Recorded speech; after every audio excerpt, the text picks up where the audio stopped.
नमस्कार बंधुरा मीरार रान्नाघरे आपनादेर सबाइके स्वागत। आज बानाबो कुलेर आचार। तार जोन्नो एखाने पाका पाका कुल नियेछि और कुलटा आमि 2-3 दिन रोद्रुते शुकिये नियेछि। अवश्यई आपनादेरके कुलेर आचार बानानोर जोन्नो कुलटा एकटु शुकिये निते होबे। एबार एर बकेर अंशटा फेले दिये एइभाবে मुखगुलो फाटिये निते होबे।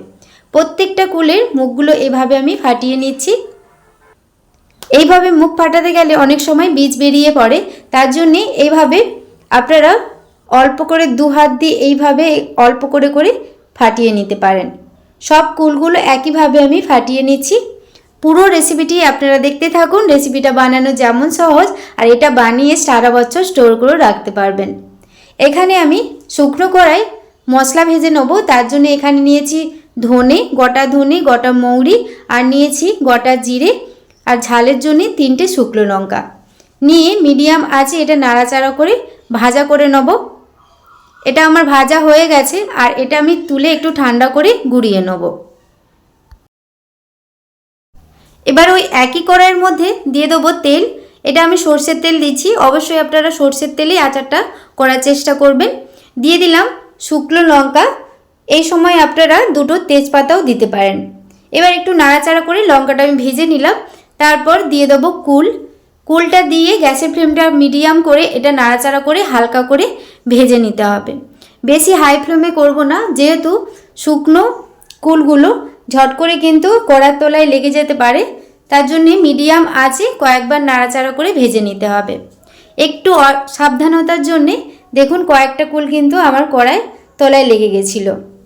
এবার নাড়তে নাড়তেই দিয়ে দেব গুড়। এখানে আমি আখের গুড়টা ব্যবহার করছি। দিয়ে দেওয়ার পর অল্প একটু জল ব্যবহার করব। 1 বছর আগে আমি কুলের আচারের রেসিপি আপনাদের সাথে শেয়ার করেছিলাম। সেই সময় আমি গুড়টা কিন্তু একটু জলের মধ্যে গুলে তারপর ছেঁকে ওর মধ্যে কুলের মধ্যে দিয়েছিলাম। সেইভাবেও আপনারা করে নিতে পারেন। এবার মিডিয়াম টু হাই ফ্লেমে এটা নাড়াচাড়া করব আর গুড়টা গলে গেলে মিডিয়াম আঁচে এটা ফুটিয়ে নেব। আমার চ্যানেলে আপনি যদি নতুন হয়ে থাকেন প্লিজ আমার চ্যানেলটি সাবস্ক্রাইব করবেন আর পাশে থাকা বেল আইকনটা পুশ করে দেবেন আমার নতুন ভিডিও পাওয়ার জন্য।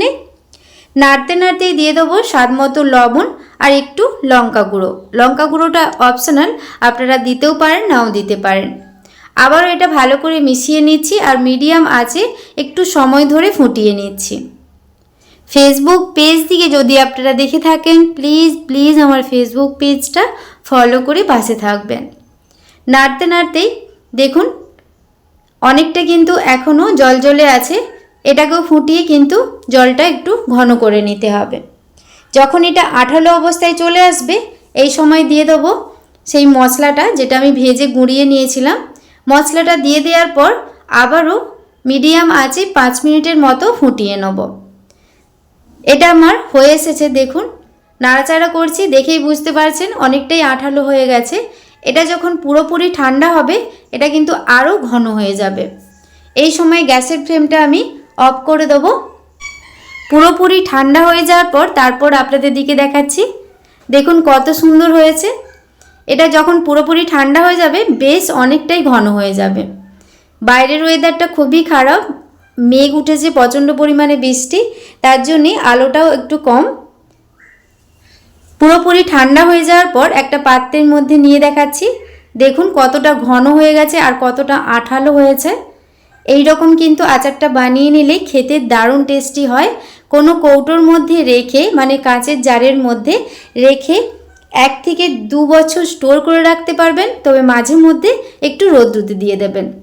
দেখুন কত সুন্দর হয়েছে, খেতে দারুণ টেস্টি হয়। আপনারা বাড়িতে বানাবেন এইভাবে। আজকের রেসিপিটি আপনাদের কেমন লাগলো অবশ্যই কমেন্ট করে জানাবেন।